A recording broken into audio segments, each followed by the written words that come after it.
congratulations. I'm going to hand it over to Mary because she's done such a lot of work putting this all together. So I'm really excited, and off you go, Mary. All right. So good afternoon to everyone. Good evening to other country. Hello. Welcome to the first webinar of a three-part webinar series of Women as IPM Leaders. Today's webinar is about participatory research involving women farmers in research and project development. And this is also part of the ASEAN Fall Armyworm Action Plan.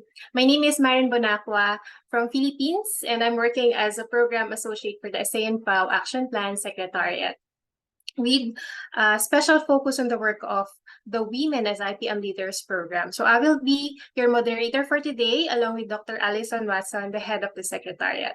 Some excellent speakers from Australia, India, and Pakistan will also join us, whom I will introduce to all of you shortly. And I also want to thank our sponsor for this series, the Australian Department of Foreign Affairs and Trade, for supporting this important work. And to all of you who are here with us today from across different countries, thank you so much for joining us.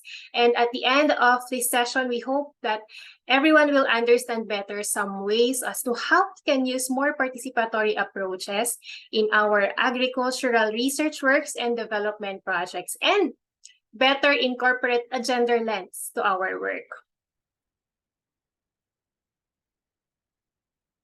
Today, we are focusing on how we can encourage more participatory approaches in our work, involving our farmers in the design and implementation of programs. For our next webinar in October, we will listen to the voices of women farmers from Indonesia to hear their stories highlighting their roles, needs, and challenges in plant pest and disease management, and discuss how we can better reflect their voices in our work. Our final session is on the 30th of November, and we will explore the role of agricultural extension workers in gender-sensitive approaches. And the session will share stories of agricultural extension workers highlighting their insights about working with women farmers. And next year, we are planning to have a regional gender and agriculture conference within the first half of 2024. If any one of you would like to present or share your work about gender and agriculture, please get in touch with us, and we really appreciate hearing about your work in the region. So our webinar for today is going to be action-packed session. We'll give each speaker 10 to 15 minutes to speak, and then we'll have a quick 5-minute Q&A after each speaker. So please post your question in our Q&A box. Our speakers will try their best to answer them. And we will also have a panel discussion during the last segment. So please stay with us until the end. And before introducing our speakers, of course, I'd like to know all of you first. Let's have a quick anonymous poll. So may I request everyone to please answer the poll that I will launch now on your screen. Can you see it on your screen now? Yes. Okay, good. First question is, have you had any experience using participatory research? Yes, no, maybe. Please click on your answers through the polling window flashed on your screen, and then later we'll show you the result. This is an anonymous poll, so we won't receive any information on who answered what. Second question, do you have experience in research and agriculture projects in your organization that consider gender aspects in the design and development of the research project? Choose the best description that applies. Is it, yes, I have significant experience. Yes, but I'm just learning still and starting to incorporate a gender lens in my work. And no, but I am interested. Okay, we're receiving now answers from our audience. A third question, our last question, is, have you ever encountered successful participatory research initiatives that promote gender equality and inclusiveness in agriculture? Yes, no, or maybe. Okay, keep your answers coming, everyone. Thank you for those who are actively participating. So we already received 60% of answers, and we're hoping to make it 100%. Keep your responses coming. And while we are waiting, I encourage everyone who answered yes to any of our questions to please share what these projects are in the chat box and what made them successful, or what needs to be improved to make them successful. Okay, our numbers are going higher now. So we have 74% of responses. We hope to receive responses from all of our audience. Keep your answers coming. Hi, Malika. Thank you so much for answering. So while waiting for your responses, I'll go back to our chat box and see what. Okay, so I think, okay, we can stop now, and we'll now reveal to you the result of our poll. Okay. Let me share to you the results. Okay, so for the first question, we've got 72% who have experiences in using participatory research, 9% who did not have any experiences with participatory research, and 19% answered maybe. So good to know that most of you have experiences already when it comes to applying participatory research. For second question, there's 31% who have significant experience. Yeah, and then 47% have experience and are just learning and still and starting to incorporate a gender lens in their work. And 22% have no experience at all but are interested. For our third question, have you ever encountered a successful participatory research initiatives that promote gender equality and inclusiveness in agriculture? 53% answered yes. I have encountered successful participatory research initiatives. Good to know. And then 16% answered no, I have not encountered yet. And then 31% answered maybe. Okay, so a lot of opportunity to a lot of opportunity to learn. And thank you so much for everyone who answered. And let's see what our speakers will share with us on that soon. Okay, I'll stop sharing now the result. And that's now. Okay, so now I will introduce to you our three wonderful speakers. We got Dr. Maria Fay Rola-Rubzen, the Deputy Director of Center for Agricultural Economics and Development from the University of Western Australia. Fay is an agricultural and development economist with extensive experience in farming systems, research, analysis of farmer behavior under risk and uncertainty, gender, poverty and food security, agribusiness and supply chain analysis, and poverty and social analysis. Fay has led and managed several research and development projects with multidisciplinary teams both in Australia, Asia, and Africa, and has been a consultant to various international and regional organizations. Our next speaker is Dr. Chanda Gurung Goodrich from India. She specializes in integrating social and gender equity concerns, issues, and perspectives in not-for-profit research and development projects and programs. Dr. Chanda's works include proper participatory approaches within research, project management, and capacity building activities in agriculture sector and rural communities, and she previously served as the gender lead in International Center for Integrated Mountain Development, Kathmandu, Nepal. And our third speaker is Sajila Khan. Sajila is a gender and development specialist, particularly in the field of gender, community development, and education, in which she has more than 2 decades of experience at grassroots, policy, and implementation level. Sajila has worked as a gender advisor at the International Labour Organization, FAO, UNDP, and as a director of employment generation at USAID. It's a real pleasure to have you all join us. And without further ado, let's now get started with Dr. Maria Fay Rola-Rubzen's presentation. Dr. Fay will be speaking about improving gender participation and agricultural technology adoption in Asia. Welcome, Fay. Thank you, Maren. I'm going to share my screen. Oh, it says you cannot start screen share while the other participant is sharing. Let me see. Try again. Yes. Can you see my screen? Yes, I can see it clearly, Fay. Okay, perfect. Is it in presentation mode? Can you see it in presentation mode? Yep. Yes, okay, it's in perfect. presentation mode. Excellent. Yeah. Thank you, Maren, and thanks for that kind introduction.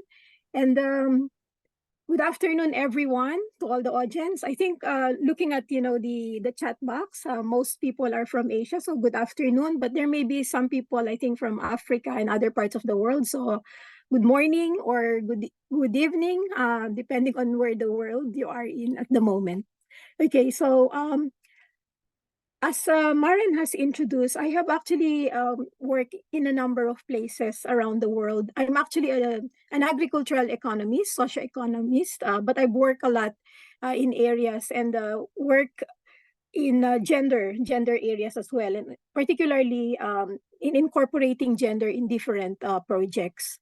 So the title of my talk today is on improving gender participation in agricultural technology adoption in Asia. However, while that's the title, I will be talking more broadly of some strategies on incorporating gender in projects as well as in programs. Oops, my screen is not moving. Is it moving in yours? No, it's still on the first slide. Okay, let me just see what to do. Let me know if you want me to share, the screen. Did it move? It's moving. It's Okay, moving. perfect. So just to put things in context, let me just start by, and I guess I don't have to convince people here because it looks like looking at the poll that Maren ran, most people have already an experience in terms of gender participation in research. But I just wanted to set the background and why we need to look at gender. So it has long been recognized that gender equality is important. And in fact, one of the Sustainable Development Goals, or SDG number 5, is really focused on gender equality. Having said that, while there has been actually a lot of progress in terms of gender equality, regrettably, gender inequality is still very rife in many countries in Asia, particularly in West Asia, in South Asia, and in Africa. And in the agricultural sector, many of the poor people are actually women. And women play an important role in the agricultural sector. And in fact, in some areas, agriculture is becoming increasingly feminized. For example, in Asia, including Western Asia, but also in Africa and Latin America. While it is really important to bring up the status of women and make them more equal with men, women actually until now still face a lot of barriers into their equal participation. So including, for example, lack of access to technology, credit, and markets. So many studies, and we are not the only one who have studied this, and there are many studies that have shown that there are barriers in achieving gender equity in access to different agricultural technologies, machineries, in credit, in access to information, to markets. And all of these barriers actually limit the productivity of women. They also lack land ownership and limited inheritance rights. In many countries, inheritance goes to the men. And therefore, women do not develop that capacity to have the resources to support their productivity. So in nearly all low and middle income countries, men are still more likely to own their land than women. And moreover, in some countries, inheritance laws says that, you know, the land, for example, or any asset goes to the men.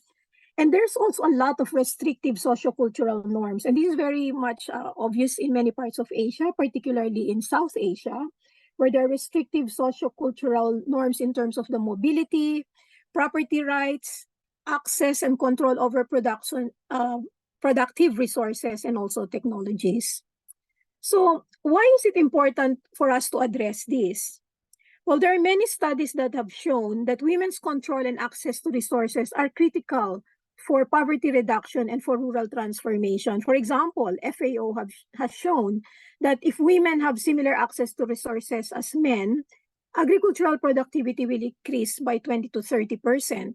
And the UN Women in their 2012 report also showed that about 150 million women or people will become hungry, lesser women, if actually they are given equal access to resources, access to credit, and access to information. So therefore, closing these gaps in gender, access to core assets and services is really vital to rural transformation. And in fact, Ruth Mensah-Dick from IFPRI at the time said that making agriculture development gender equitable is not just a matter of ideology, but a matter of development effectiveness. So what is needed? So there are many studies already that have shown that, you know, when we're talking about trying to, you know, equalize the field in terms of gender, it is important to have broad-based, gender inclusive and sustainable growth and development. So it's not, we cannot assume that if there is development, then gender equality will follow. It's not like that. We have to be very conscious about having gender sensitive programs and policies and strategies that are gender inclusive. Therefore, it's important to implement diversity policies, equity and inclusive policies, or what we call DEI policies, as well as strategies and actions. And this could require various things like legislation, affirmative action, and gender mainstreaming. And it's needed not just at the macro level, in the country level, and the regional level, but also at the micro level, including in program planning, as well as in projects as well. So it has to be all-inclusive from macro to micro, because there's no point in having country-level policies, but there's no implementation on the ground. So while there's a lot of rhetoric in terms of gender equity and equality, the problem sometimes is how do we put this into action? So in other words, how do we put rhetoric into action? So here are some practical strategies, and I'm drawing from personal experience that I had in various projects, but as well as in studies and other research done by other development practitioners and development researchers. So one of the things is to address the gender gap in education. In many countries, education is the way out of poverty. And this is also the way to have more gender equality. So addressing gender gap in education is really important, both for gender equality as well as the growth of economies. And for example, around 0.4 to 0.9% of the differences in growth rates between East Asia and Sub-Saharan Africa, South Asia, and the Middle East can be accounted for by gender gaps in education. Therefore, greater access of women, not just to primary education, but to secondary education and even tertiary education, the equality in labor market conditions and access of women to active political participation will have positive effects on economic growth. Another important aspect is really building women's capacity, because if we build women's capacity, they will actually have the means to participate more. And this would require skills training, for example, in agriculture, in various aspects, in SME development, because obviously there are lots of women who are involved in, in SMEs, small and medium and micro enterprises, And also, it's not just on the technical aspects, but on leadership as well. So training women to take on leadership roles is actually quite important, because there are actually many studies that have shown that when you train women leaders and they become good role models, there's also a very positive effect on the community. And I've actually witnessed this in many of our development projects. So when women, for example, are increasingly becoming leaders, more women are encouraged to participate as well. And the men, actually, often there will be a change of mindset. So that actually has positive repercussions. Also, incorporating women's needs in technology design and development. Women have different needs. The problem is that in the design of technology, often the design is targeted towards men.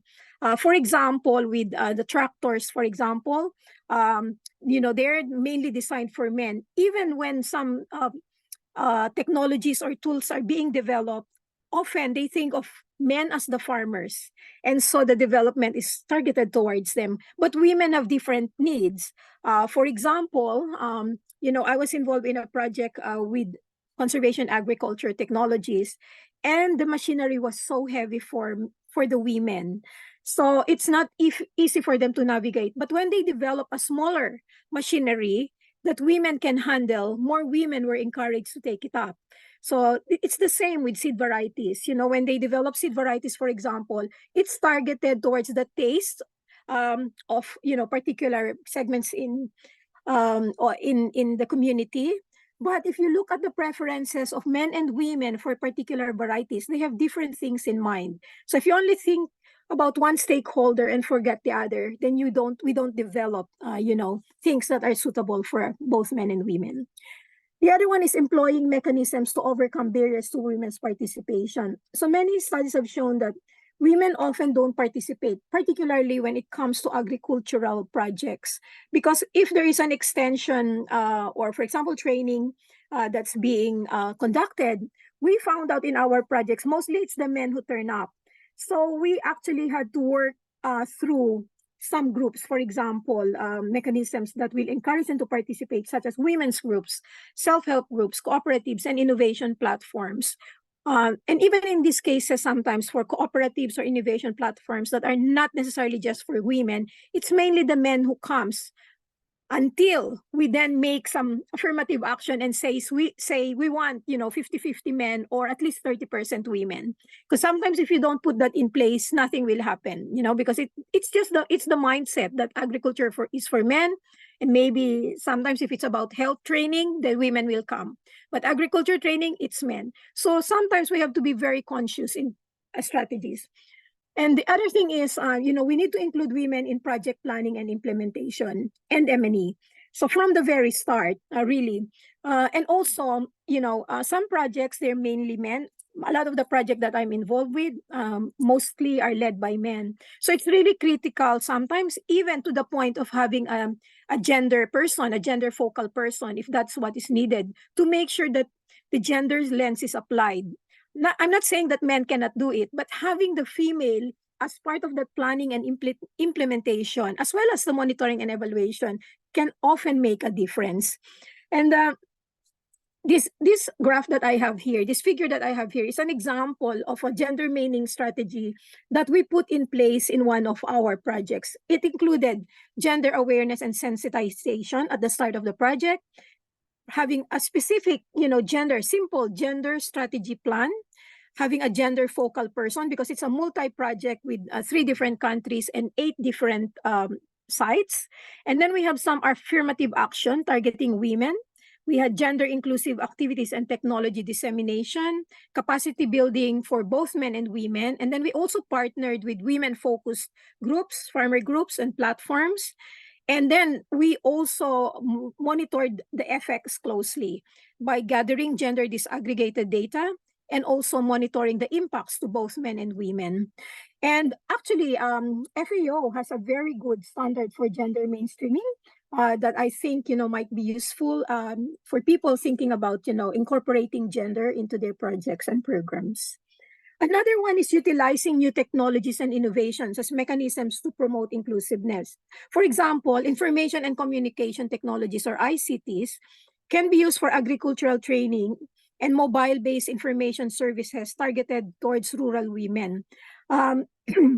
Many women, because of social, cultural norms, sometimes cannot attend training, but we can use ICT to reach them. And actually, we actually have seen this happen during the COVID-19, where we were able to reach, so ICT can be very powerful in actually reaching remote people, including women. Artificial intelligence can also help minimize the drudgery of women's work through farm mechanization and automation. But we really need to be very careful, because in many cases, when we start to automate things, the men then starts to take over the jobs. So in training people, when introducing a new technology, it is critical that we include women, whoever is the user of the technology, so that they will not be replaced. Otherwise, there is this mentality then when it comes to technology, women cannot handle. But we have found that that is not correct. So the other thing is streamlining and linking practical actions to policy. If you look at many papers, for example, in government policies, there's already a lot of policy statements about gender equity and strategies, but often that rhetoric is not linked to practical actions on the ground. So we actually need to be specific on our plans on how we can actually implement these policies into the different projects and programs to achieve gender equality. It's also important to conduct the sex disaggregated data and gender research. Sometimes at the start of the project, we found, at least my experience is that initially we get a little bit of pushback from some people saying, oh, you're gathering gender, disaggregated data. That's very time consuming. But I always argue that if we don't conduct gender disaggregated data, how will we know what the effects are? And how will we correct our actions if we don't have the evidence? Because most people, even policymakers, will act based on evidence. So we need to also apply robust measures of gender equality in practice as well as in policy. And this requires gathering data that's both quantitative as well as qualitative, because quantitative gives you that rigorous evidence, but the qualitative aspects give you the depth of understanding of why, so we can't just deal with numbers alone. We also need to know the why. And so both quanti and quali methods are important. As I mentioned, we need a concerted effort at all levels, micro and macro, and monitor and evaluate the progress of the gender equality indicators, and then share the good stories.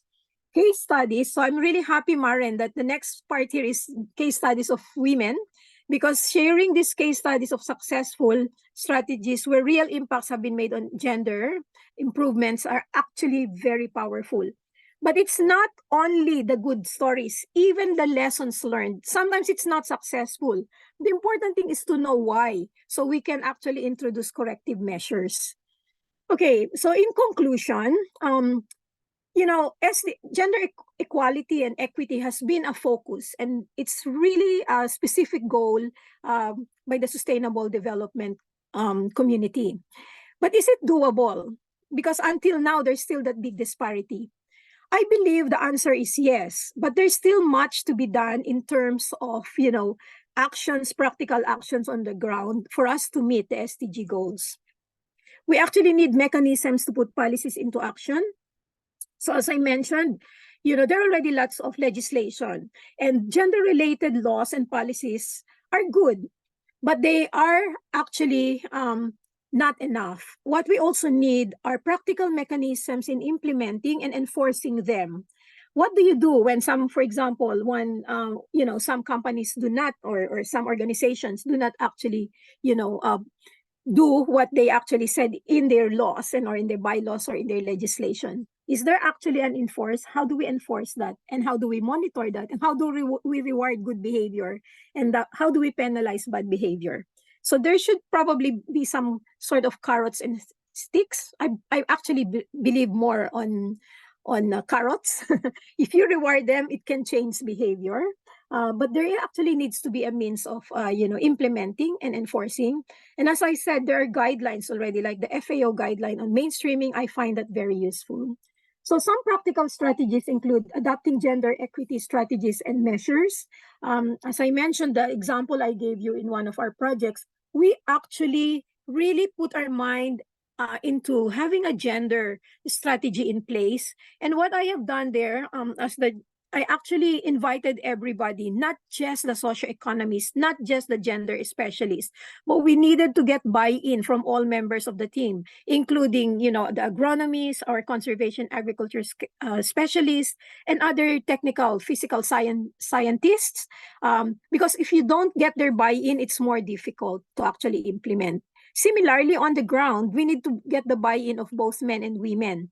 I have projects where we had some troubles with, initially with intra-household relations of men and women in earlier projects, because the men thought that because our project is targeting women, that they're being excluded, and so they were upset.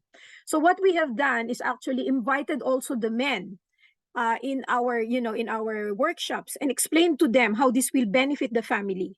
It's not pitting women against men. It's not. It's the whole household, the farm household. And actually by doing that, in fact, in one of our projects, we have actually turned the attitudes of some men, and they said, okay, I'm happy if you train my wife in terms of using that technology. It will free up my time. So that was a joke, because we also don't want to overload women, so there are things that we need to take into consideration. But what I'm saying here is that we need to be all inclusive. So gender doesn't mean women only, it means men and women. So we need to address the gender gap in education first and foremost, and then invest in women capacity building, like skills training. It's important, if you have a project, put a gender budget, put a budget for gender in your project, because there are sometimes special things that needed to be done. If you don't budget for that, it might be more difficult to implement. Increase women's access and control over resources. Consider women's needs, as I mentioned, in technology development and project design. Women had special needs that may be different from men. So when designing technology or making recommendations about technology and other project aspects, please consider women's needs separately from men, because they may be different. In some cases, they're the same, but in some cases, they're different. So include women in all phases, from planning, implementation, and monitoring and evaluation. And we also need genuine commitment. So let's put rhetoric into action. So my final statement here is a call for action. So we are all working in the development community, whether in research or extension, or if we are in government, in the academe, or in NGOs. If we actually combine our efforts, I think we will be able to meet or contribute to meeting the SDG number 5, which is gender equity, by 2030. Thank you very much, and I'm happy to answer any questions. All right, thank you so much, Dr. Fay. Thank you so much for your great presentation. It's really informative.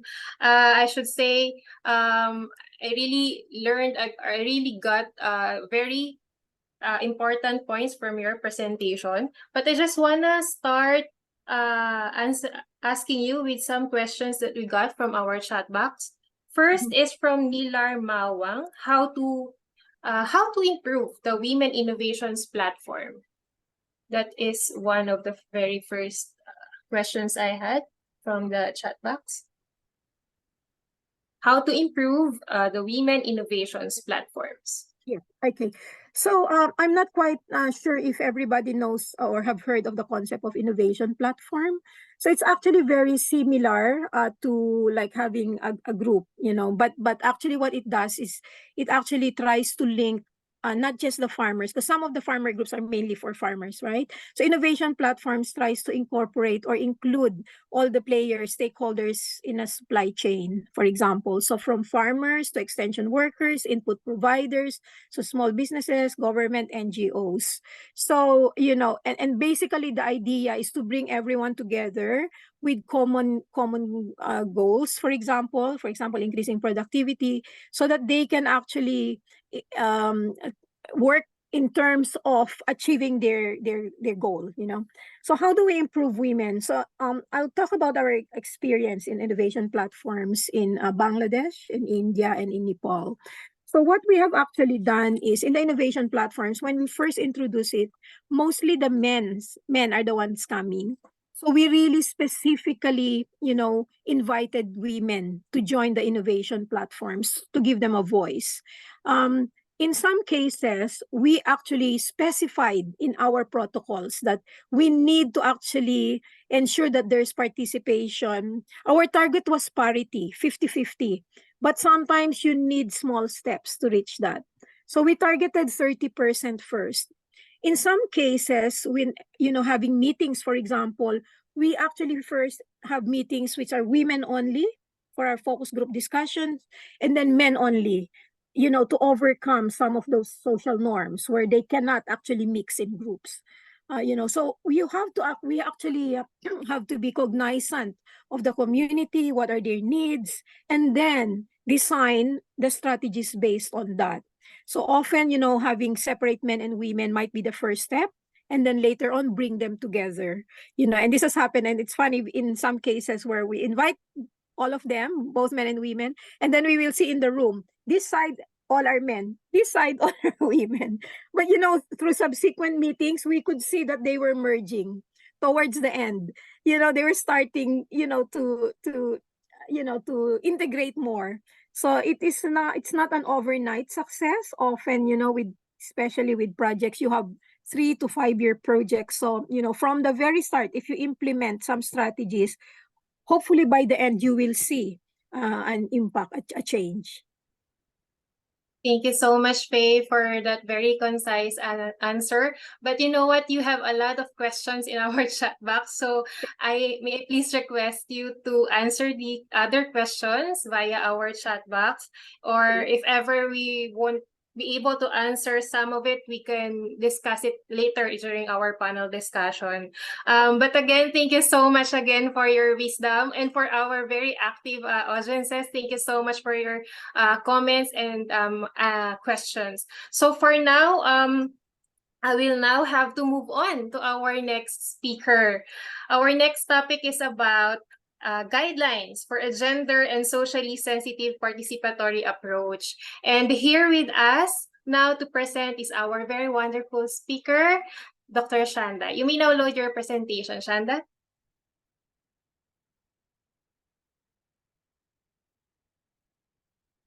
I can't hear you, Chanda. You're on mute.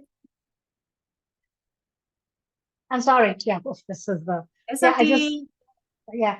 Okay, so I just wanted my face there so that people will have a face with a voice. I'll just put off my camera for a while so that I can load my, might be better while I'm speaking. Okay, let me just share my screen.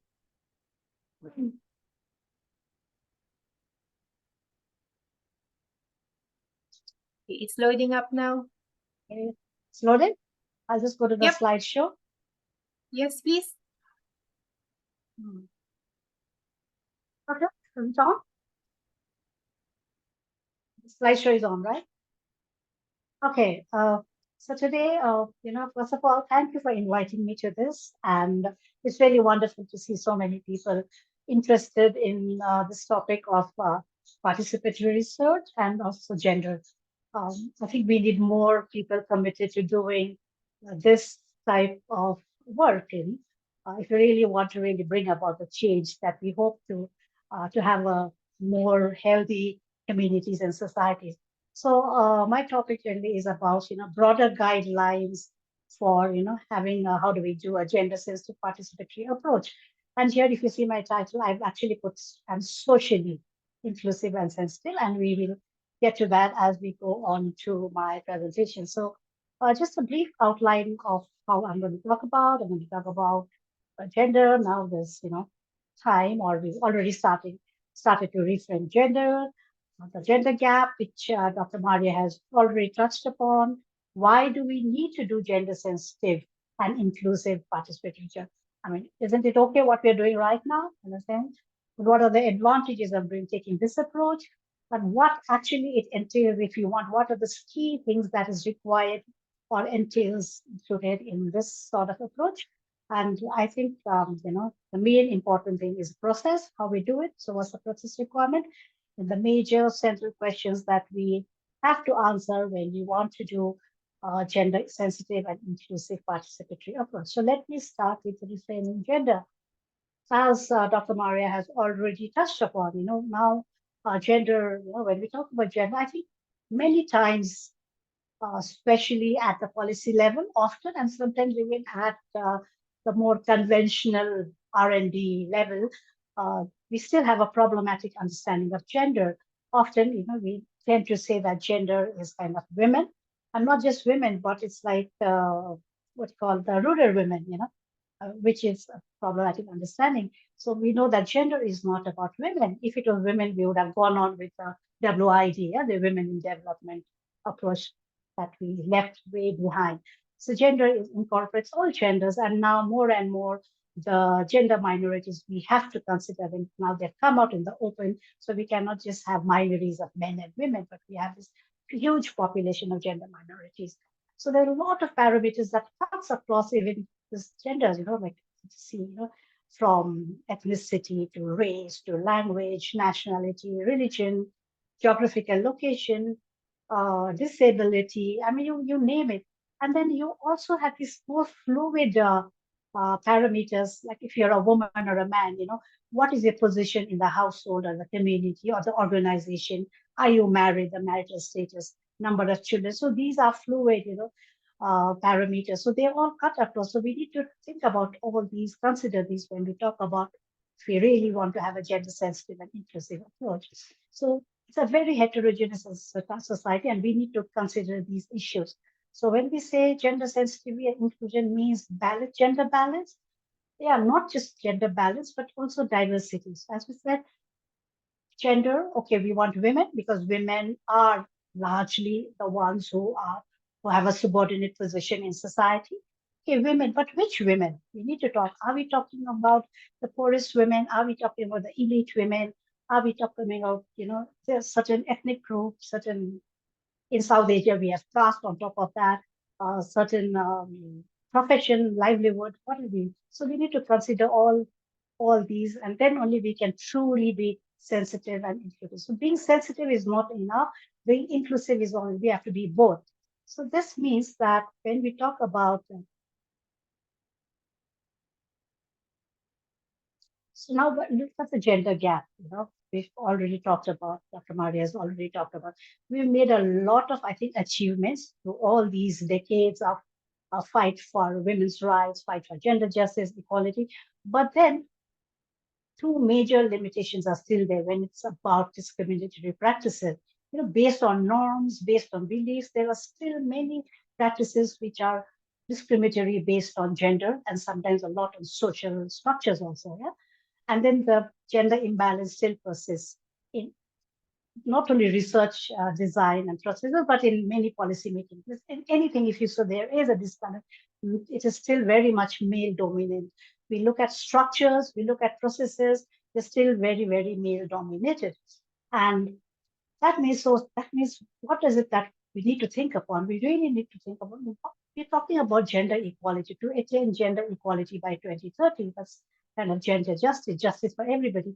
How do we understand that? Do we just understand gender justice by, just the binaries of men and women, or within that the differences, the whole pendulum of gender that we have in the society and the community?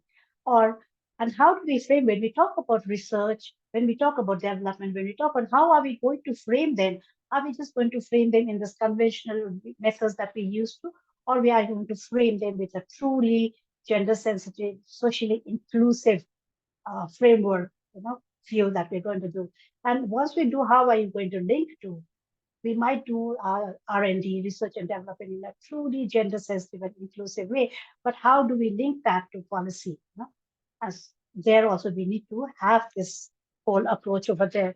And then the basic thing, as I think a previous speaker said about capacity building, train women, train whoever's in a lower position. When we do this capacity building, how do we organize them? Are we really being inclusive and sensitive? What is the approach we're taking to do that? So these are the larger questions that we need to reflect upon. And that is gender and participation are two core pillars. And we have to combine this together as a very integral, as a very components which are not different from each other, which go hand in hand. Because often, we have participatory processes, but often participatory processes are not gender sensitive or inclusive per se, because participation approaches often rest on consensus. So consensus means, majority. So there might be 10% who do not agree to that, whose interest conflict with what the larger consensus was. What happens to them? They get completely ignored. But we cannot. So we have to combine these two in order to be truly gender sensitive and inclusive. Now, to the next example. Now, why do we need such an approach? Because, it's simple. Everybody knows it. Our societies are from households to the larger global uh, level. What we see is that you have communities, households, societies are organized. They have social and gender structures. Yeah, we have class, caste, we have ethnicity, we have language, we have race, we have nationality, name it. We have all these social structures. And all these social structures are hierarchical. There is hierarchy within it. And then within the social structure, we have gender structures, which are again, there are a lot of hierarchies there. So because of these gender and social structures, people have different roles. Various groups of men, various groups of women. Now, as I said, the larger big chunk of population fall under gender minorities. They have different roles and responsibilities. Because of that, each group or each individual has a different responsibility. And because of that responsibility, your behavior expectations are also different. Men in that group, this group of men are supposed to behave like this. This group of women are supposed to behave like this. This group of gender minorities should behave like this, not like this, or dress like this. You have this expectation. So if somebody just goes out of that expectation, then people raise eyebrows, yeah. And then because of all that, we have different life experiences. So benefits. So we have different benefits and opportunities, different challenges, constraints. And of course, based on that, our needs and interests are also different. Not everybody has the same interest. Even over here in our group, we have a group of women, if we are all professionals, but our needs are different, our opportunities are different, our challenges are different, and responsibilities are also different based on where we come from, what are we doing. And that means because of this whole thing, we also have different advantages and disadvantages in the different spheres of life, whether it's social, whether it's political, economic, religious, name it. So because of these differences, we need to, what is happening is that, as Dr. Maria also told me, there is differential access and control over resources, productive resources between different groups of women and different groups of men and different social groups. So because they have different, we have to bring them on board if we want to listen to their voices, if we truly want to have equity, equality, and justice. Okay. So if we really follow and adopt this gender sensitive and inclusive approach, very good big advantages we can. One is that we can really come up with very innovative and effective solutions to problems, that people are facing, that the community is facing. And the projects and programs that we design can be really sustainable, can be successful, can be sustainable, can go a long way to improve the well-being of the people that we're working for. And of course, avoid poor investment and expensive mistakes, because if it collapses, all our investments is gone. So we made a big mistake, so everything is gone. So how do we get that back? It's difficult, yeah? And of course, the maximum returns in every way. And finally is the SDGs. It's easier. It really helps us to contribute towards the big SDGs of gender equality, hunger, poverty on time. So these are the major advantages. Now, what does gender sensitive and inclusive participatory approach, what does it entail? What is it you need? Is that you really need very, very meaningful involvement of the different groups of men and women that you're working with, at all stages and all levels. As I said, just because 1% of them are different, we don't ignore them. We take only the 99. No, we have to take them and we have to involve them in a very meaningful way so that they can articulate their needs, they can articulate their challenges, the constraints, the interests. So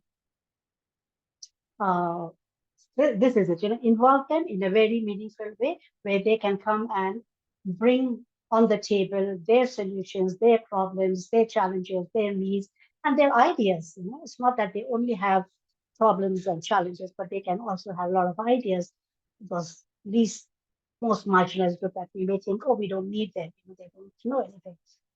So, and for this, in order to do this process is really important. One is the person or the group of people who are doing, you need the skills.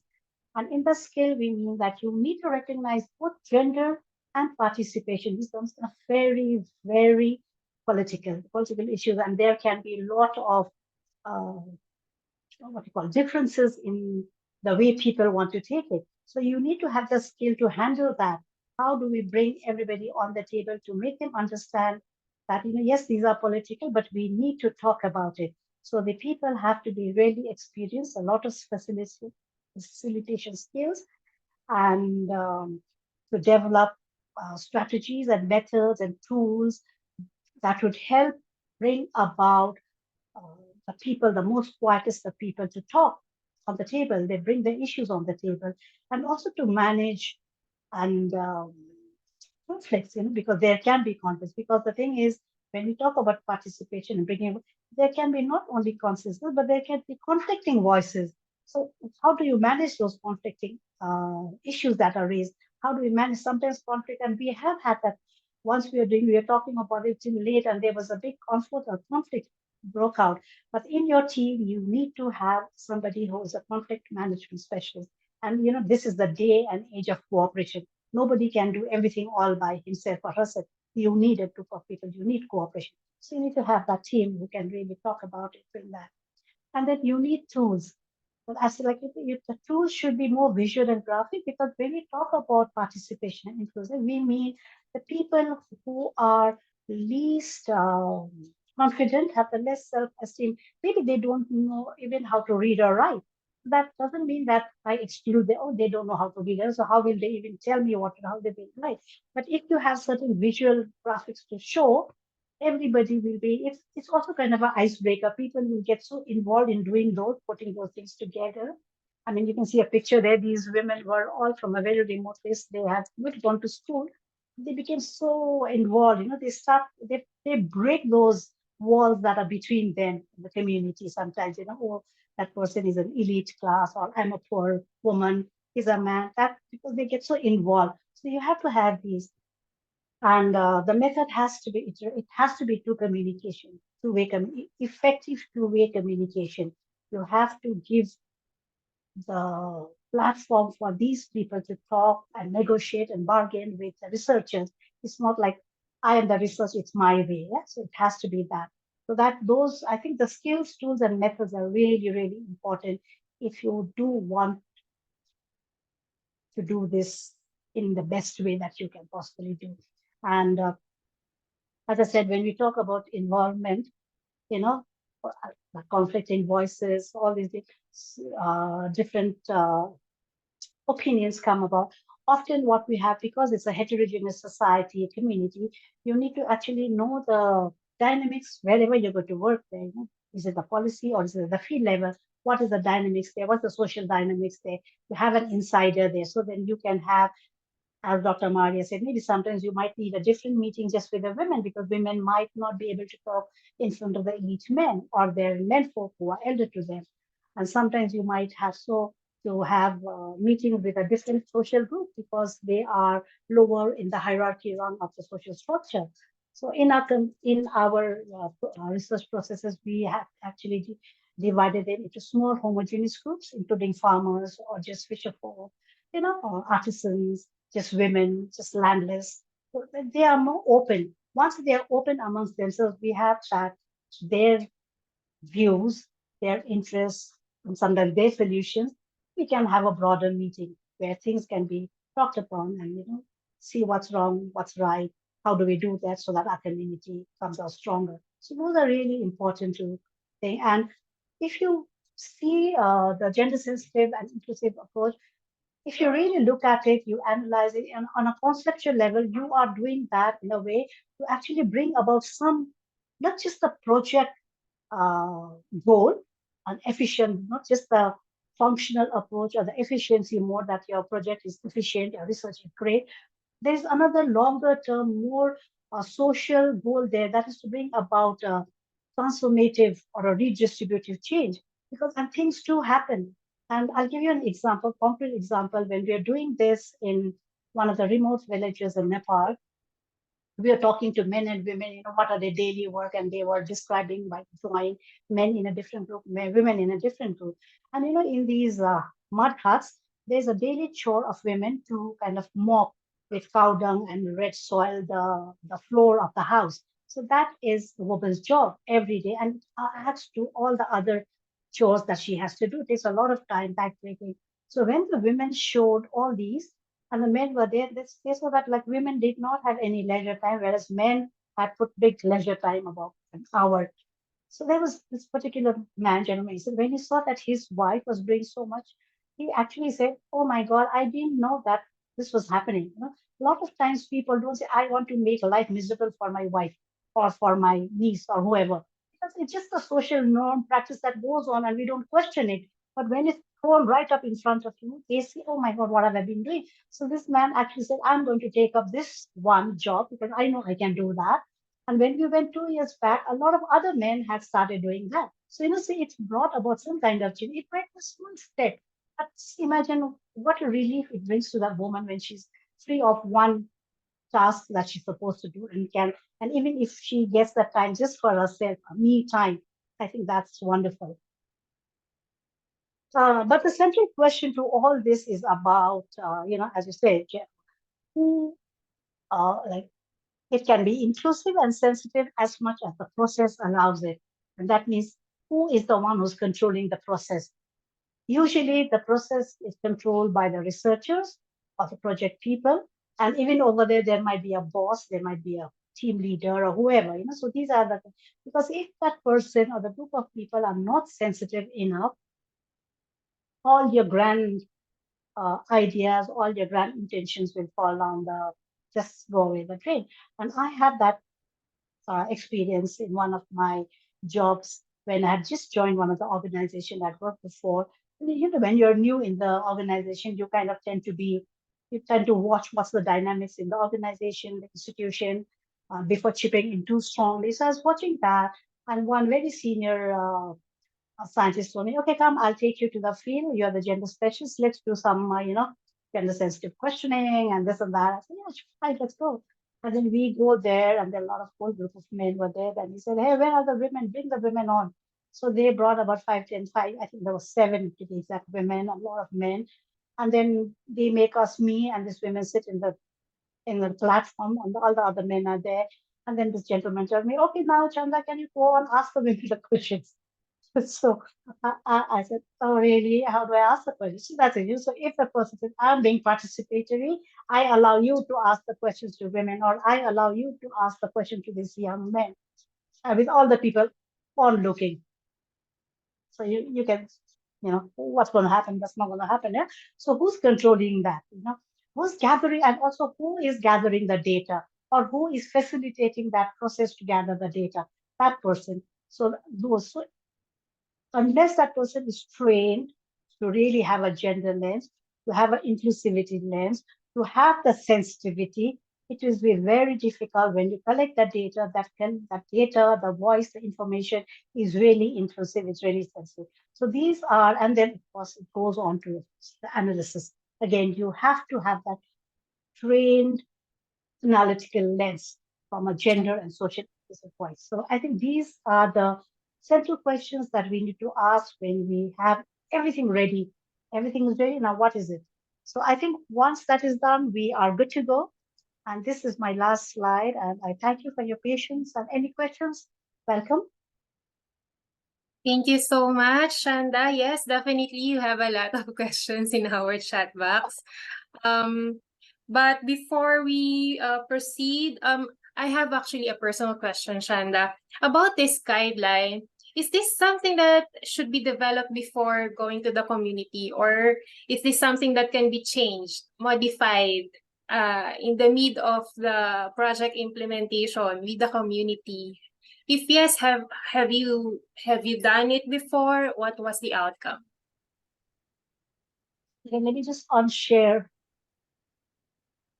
I'll just I'll just share my share it. screen. Yeah.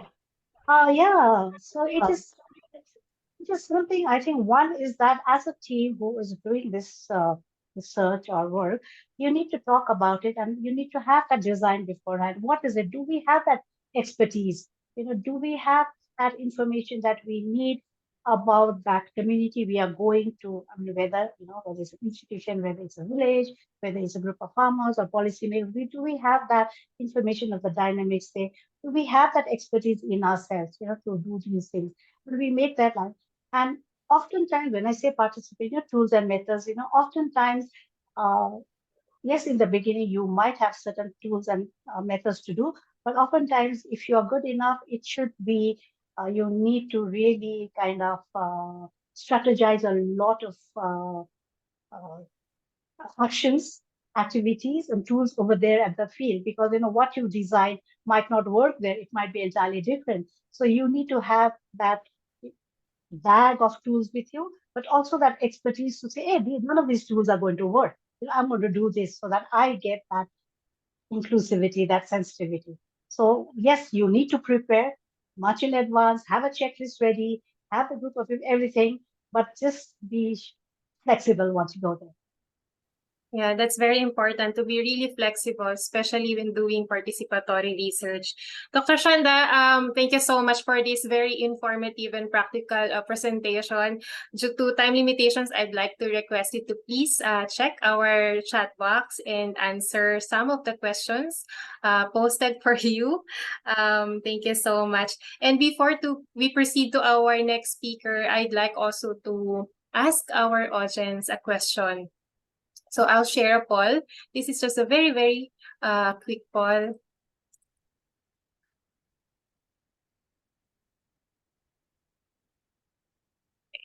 So can you see the poll right now? So our question is, would you like to receive training on participatory methods for gender and agriculture research projects? Is it yes, no, maybe? All right, we're getting fast responses from our participants. Most of you are answering yes. Good to know. If you could share as well in our chat box, what do you think are your needs? Or what do you need to learn more or be trained about to confidently implement participatory research that is gender and socially inclusive? Can you also be specific about it, and can you please share it in our chat box? All right, so 94%. Yeah, 94% of our audience answered yes. So thank you so much. We'll try our best to see what we could do about this. And 3% answered no, 3% answered maybe. All right, so now again, we will now move on to our final speaker. And thank you again, Chanda, for your presentation. Very good presentation. So now, our next topic is about practical examples of community-based projects. And here now to present is our wonderful speaker, Sajila. Sajila, you may now load your presentation.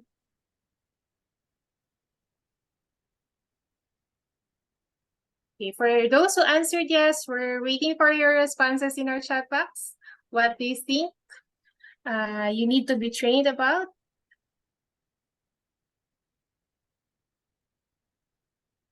And yes, Sajila, we're now seeing your presentation.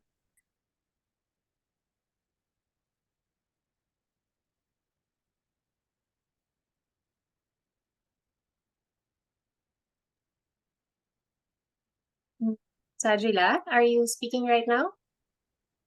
Okay, I wanted to thank both my panelist colleagues who actually talked about the policy and participatory approaches, which are very important in order to have more inclusivity at the community level.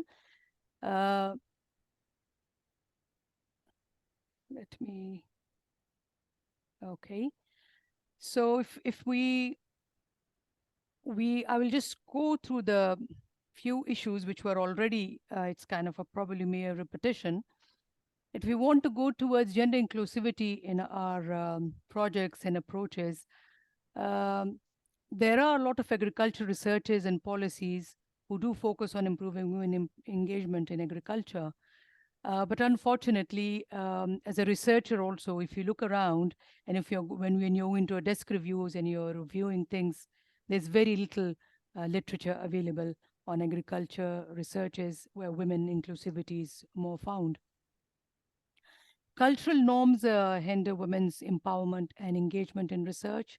The part of the world where I live in Asia, especially Pakistan and all these areas, the cultural setups and norms do hinder women participation and empowerment, and to some extent, though with time in a lot of areas, the education has, due to education and more awareness, things are improving, but we cannot say that a lot is improving.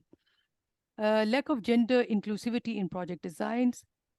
Chanda actually talked about the inclusivity, and over here I would like to say that when we are designing a project, the whole project cycle actually needs to be inclusive, not only one part when we are going to the village or to the project area where we are collecting the information.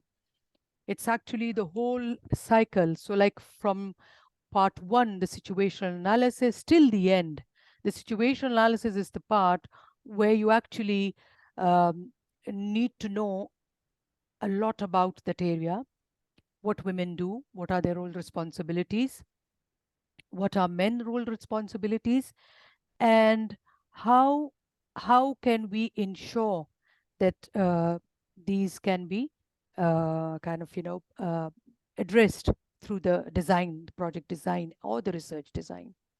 Now, due to socio-cultural setups, the rural women have less access to technology, to public services such as health education, training, information and transport, and little, if any, social protection. Now, again, over here, when we talk about SDGs, we do talk about international standards and commitments. So how much international standards and commitments are addressed when we talk about gender inclusivity?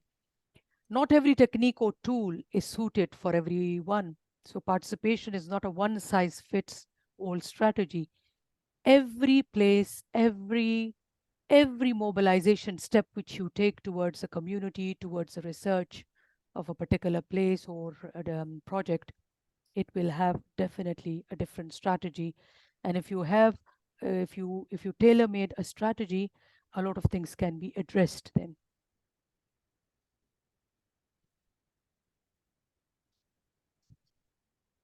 Now,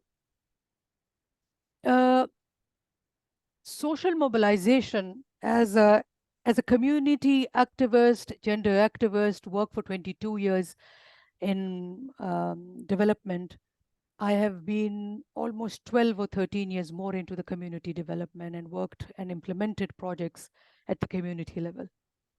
Now, social mobilization is one of the factor which brings success to your project, which brings success to your researchers and other interactions at the community level. Now, if the design of the program is gender sensitive and it does look at the social conservative culture, the gender inclusivity is included, then a more workable strategy can be designed, at that level. Now, for instance, if we take northern parts or merged areas of Pakistan, I would say, over there, the women, very few women come out and work in the fields or interact, in a mixed groups or with outsiders. Now, for that, what sort of a strategy should be developed to go there and interact with these women communities? If you go there, if you are like them, if you talk like them, if you are dressed like them, you're welcome. You're not a stranger, alien to them. So if you have all those text thing, you follow all those things, your mobilization is successful. Then now one thing else, mobilization doesn't mean to go 1 or 2 times to a community. Mobilization is a long-term process. And it's unfortunate that whenever a developmental project is designed, the social mobilization is not part of it. It's almost 5 or 6 months it takes that you have to go into a particular project area where those people get familiar with you, you gain their trust, and they listen to you, and they kind of, accept you as you're part of them. So it's not only a matter of 1 or 2 days that you just go there. In a research, you do go there, you just collect things, but in the project design, the interaction will be different. So the strategy will also vary from place to place and from social culture setups of the area. Now, one thing else, we need to have entry points to the women communities that are acceptable to men communities. Now, in our part of the world, you just cannot go directly to women communities and say, we're here, we want to talk to you, want to work with you, we're starting a project. So what about it? How can we start the project? No, you don't do like that. What you do is you go through the men. Men are the entry point. If you sensitize them, if you involve them, and if they're part of the whole orientation, participatory approach is there. Like one of the tool of participatory approach is the trans walk. Now, if you have a mapping of that community, you do it together with the men and women. The women will do it separately, the men will do it separately. The women will tell you what are the points where their mobility is allowed, where not, where can they gather, where they can meet together in a public and kind of, they can come for trainings, for other meetings. So that mapping actually, the interaction will tell you the entry points where to go and how to interact with these communities and to respect their overall setup without disturbing it. That will be a very positive sign when you're getting inside that community. The most appropriate meeting times should be always considered, because you see, we always, if it's researchers or if the design of the projects, the mobilizers or the project teams, we need to look at the timings, interaction time. Is it the right time to go and meet the women, or are they busy, working? Is it the right time for the men, where we can go gather and sit with them? So, like, these are the things that you have to look at these things. Then the acceptability, inclusivity will be ensured, and the community will not kind of feel threatened that you are coming for something else into the community and meeting their women and your daughters. Where men have considerable household decision making power, the control over them, to sensitize them, to kind of get them into your mobilization strategy, get them into your dialogues, and through them you can have access to all these services. The women can have access to these services at the household level. Then one thing which I saw when I was working for the RSPs for 8 or 9 years, the rural support program strategy was to identify honest and dedicated community activists. Now, in the communities, there are a lot of men and women who want to help themselves, who want to help their community, who want to come out of that poverty. So how do you do it? You identify a dedicated community activist, but mind you, there are always a power structures within the communities. So we have to be very careful that those power structures do not kind of, hijack the whole project scenario and all the work which we are doing for the communities. So a dedicated activist needs to be there between men and women. In the merged areas, I remember, and I was going for one of the projects with the health issues related to women. I found out, as I'm myself from the northern area, so I knew how to tackle the communities, and I found out there are a lot of elderly women around there. So the elderly women are actually, they don't do parda like they are openly in the public area, they can go anywhere, they are very respected, and the men listen to them. So because they are the elder women of that community and people respect them a lot. So they were the points for us. We picked up those elderly women. They were our activists. They were our entry points to go into the household level and talk about those health issues with those communities. Now, in order, nowadays, if you look at it, youth everywhere, youth is frustrated, and especially in our part of the world, with lack of employment and this global recession and everything, skills, training. So how can we do it now? Youth can be motivated. We can identify change makers, champions, gender champions within the organization, in the communities. And if you sensitize them, get hold of them, they can be your strength, they can be strength for their mothers and sisters, and they can get connected. These women farmers, these women groups, to the extension services, to markets, to researches, to trainings, and to other entrepreneurial skills or business creations. As I have mentioned earlier, involving of women and men in the process is very important. Now, again, every time, whenever we are designing a research or a project design, it's always a new design. We should always look at the good models which are available there, which are already there, successful models, and how can we replicate them rather than going and reinventing another wheel. Now, one of the CABI's project, which was a kind of, I would say, a success, and few of my colleagues must be in the participants group also, who were the main players in this. And I really wanted to share this with you, that this project was a success because it went through as a whole family approach. And the whole family approach was such a good approach that, in that you were actually, it was a gender inclusive kind of a gender youth inclusivity was there, because it was a whole family, household level. You were going and mobilizing the whole family, where the youth was there, where women were there, and men were there. So they were working together. So the flow of information, of training or anything, was passing to the whole family. If they were involved in some skill development, entrepreneurial skills, businesses, it was a whole family inclusivity was there. So this approach was a very successful approach, and the project was really a hit of the CABI's projects. Another is that women community organization, microfinance cooperatives, increase more skill development, economic empowerment. I went in 2-3 months back to Nepal for a study of accessibility of women farmers to agro inputs. And over there, in few of the areas, I found out that in Kathmandu, in Bhaktapur, in these areas, I saw that there were so many women communities, organized communities, microfinance cooperatives, increased skill development, economic empowerment, participation was more there. The women were so vocal. They were so connected to the bigger markets and inside the communities. And most of the women who had succeeded in their in some businesses, they were the role models for those women. So if you want to give voice to the women, let them get organized first, get their personal strength, and get them skills. When they are empowered within themselves, then they can come out of their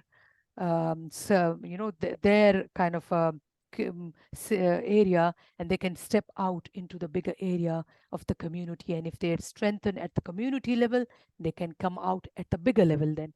So they're the 3-level things that we need to be focusing on women if we want to have more inclusivity in our researches and our programs and designs. Social mobilization, as I said, at RSPs, the RSPs are very, very kind of inclusive about their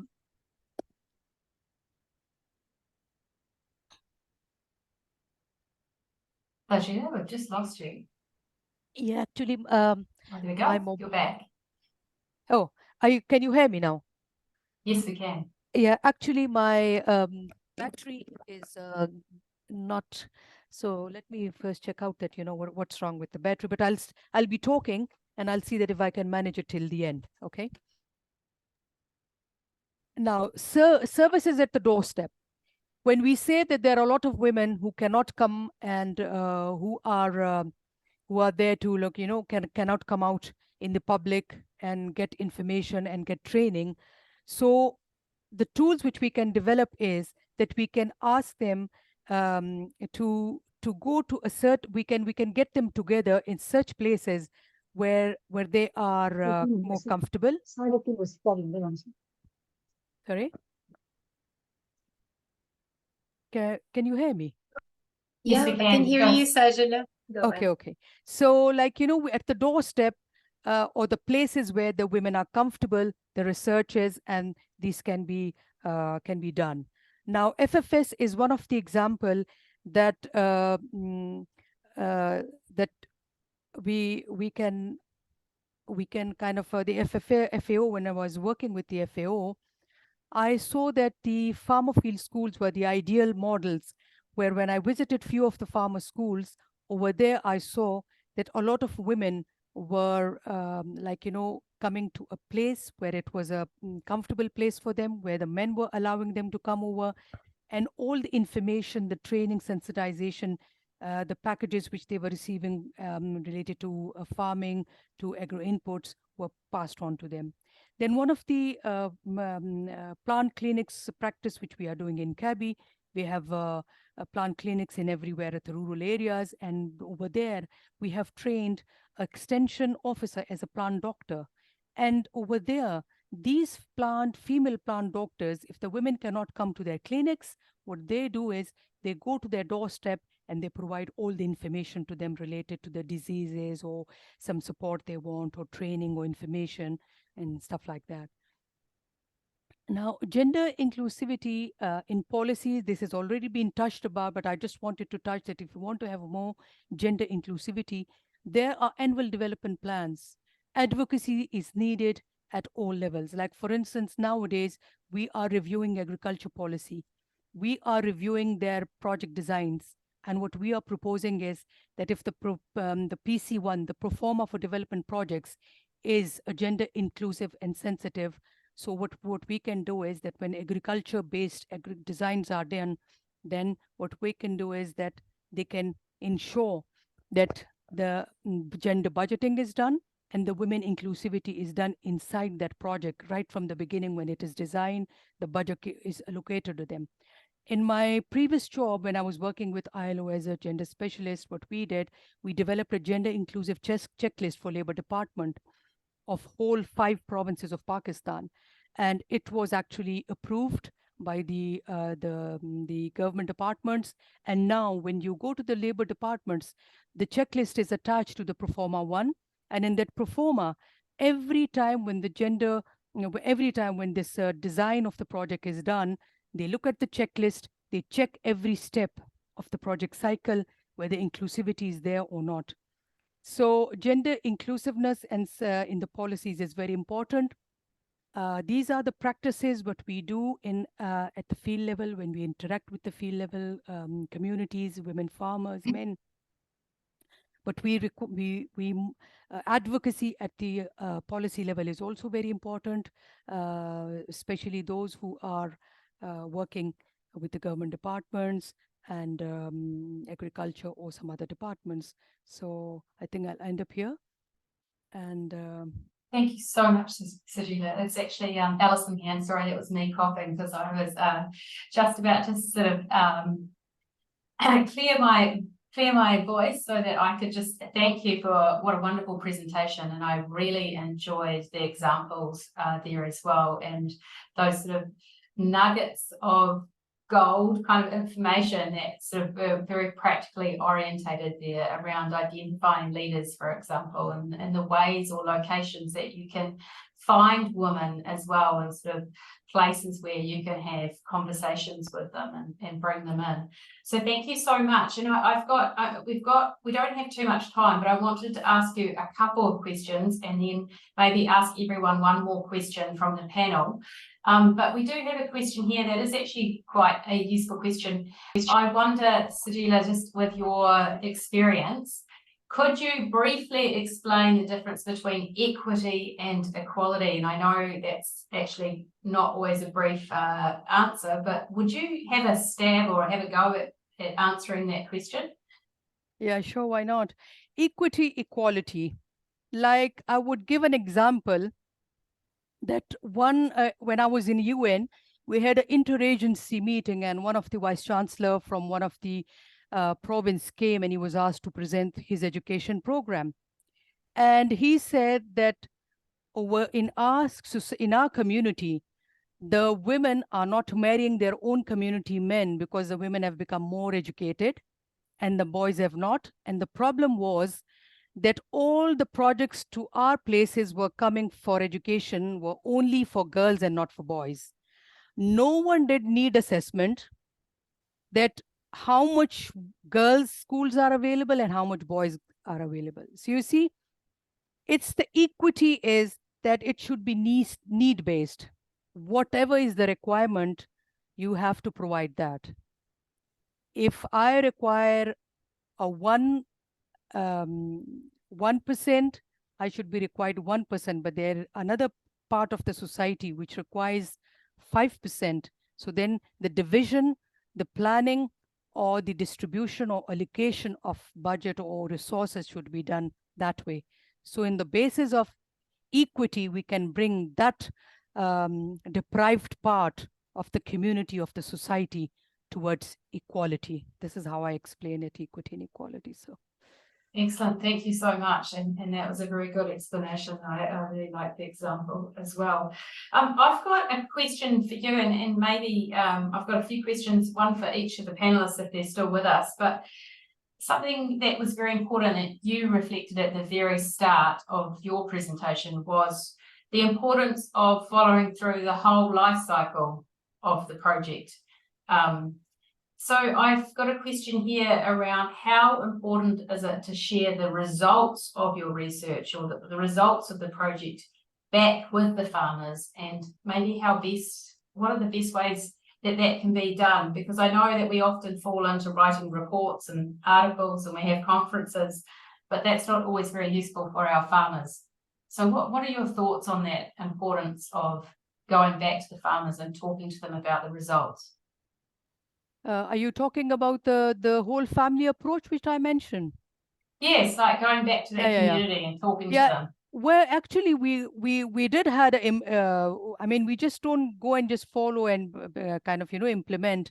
Every quarter there is always a feedback and a visiting back, and we have got a proper M&E section where we have indicators. We have a proper and the indicators are to see what are the impact of those activities, the interaction of that project, and what are the results, outcomes of it.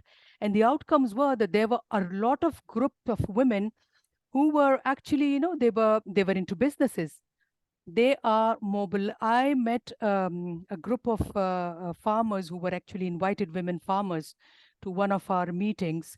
And I was amazed, that all of them, they are now the main earning hands of their household now.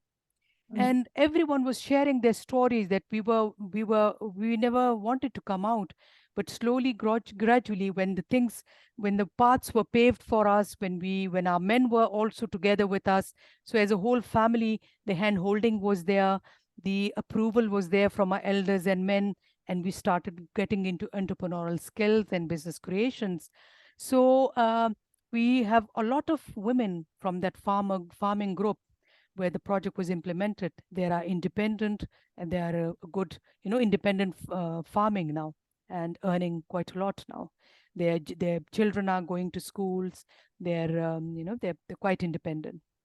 Fantastic. And just on that, just this last question about that, often we finish a project or we do a community approach, and then maybe as researchers or practitioners, we leave.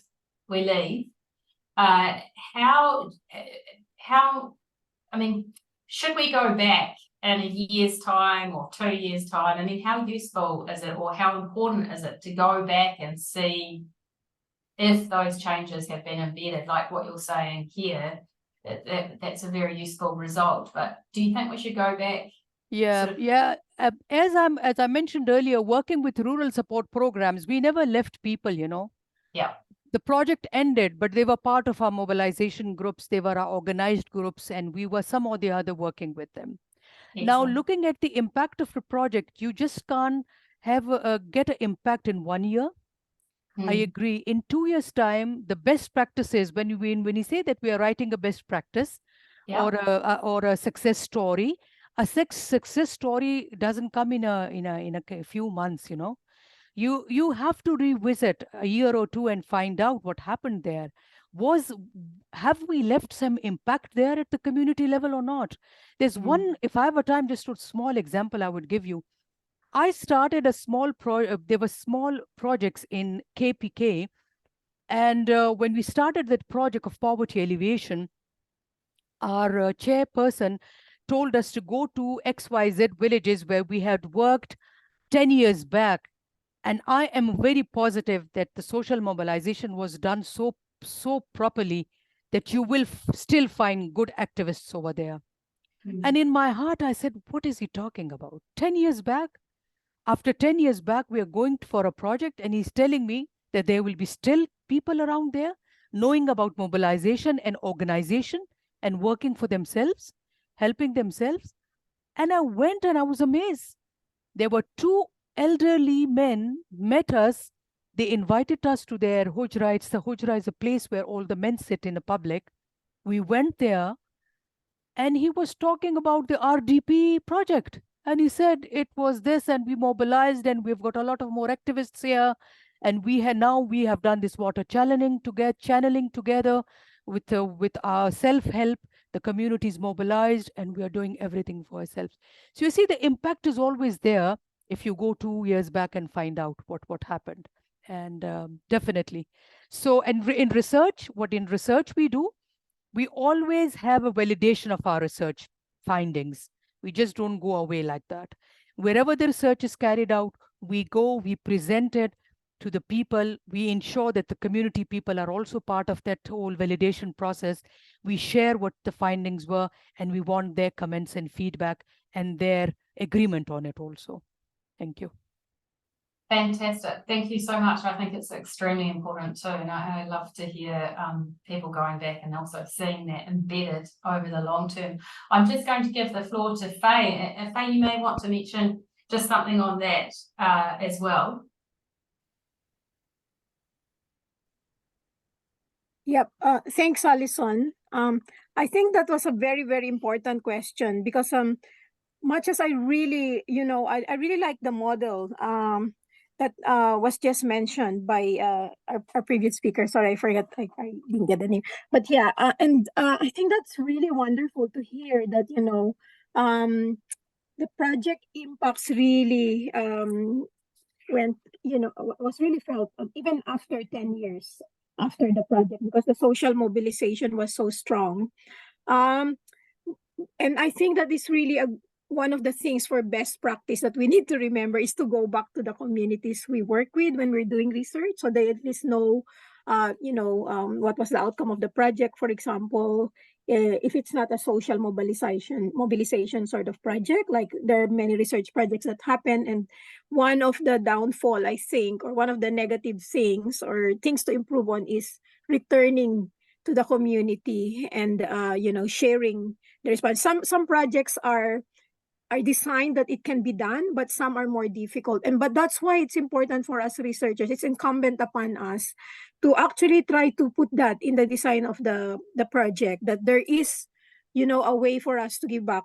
In one example is in our project funded by ASIAR, the Sustainable Resilient Farming Systems Innovation Project, where it was actually quite good in the sense that because of the scaling, we were able to work with some farmer groups. And a farmer group in West Bengal actually was really one of the, I guess we could consider it as a critical success factor, because they were so engaged with the community. They embraced the technology. There's a lot of success in the community, and they became an example to others for the scaling.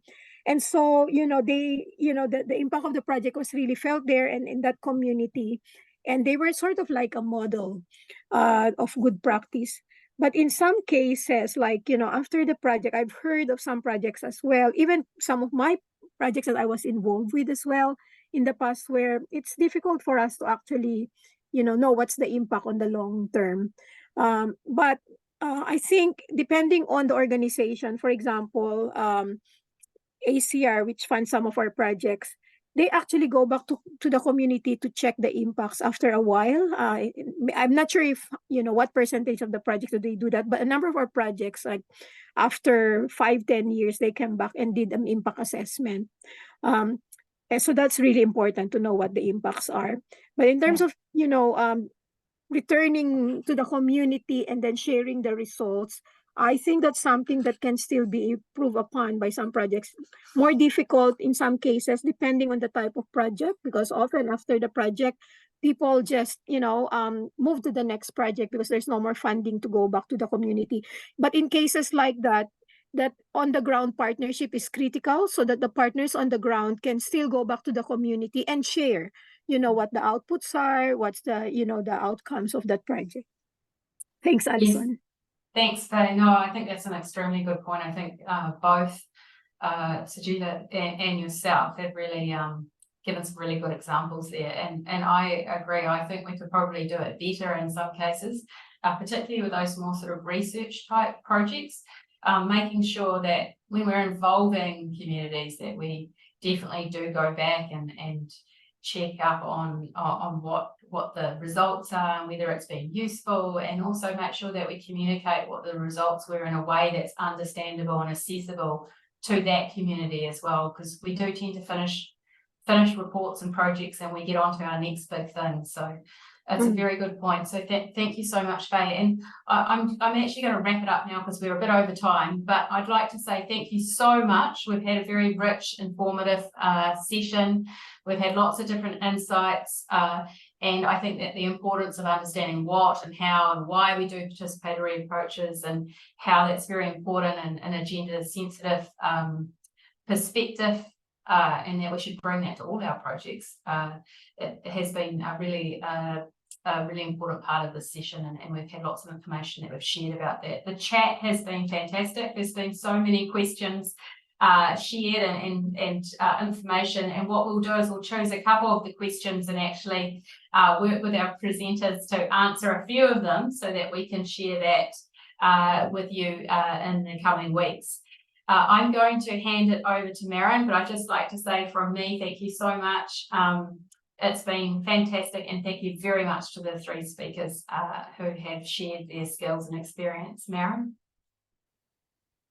Yeah, thank you so much, Alison. Thank you, Faye, Chanda, and Sajila for your generosity, and to all our colleagues who joined us today in this webinar. Thank you, of course, to the Australian Government Department of Foreign Affairs and Trade for kindly supporting this webinar. And please give us your gift of feedback by scanning the QR code and completing the feedback form. Thank you so much. It's really been a pleasure to become your host tonight, and I'll see you in our next webinar on the 26th of October, and together we'll be listening to the voices of the women farmers. We'll stay in touch and have a fantastic evening, everyone. Bye. Thank you. Bye, everyone. Bye. Bye, everybody. Thanks, Palika. Thank you.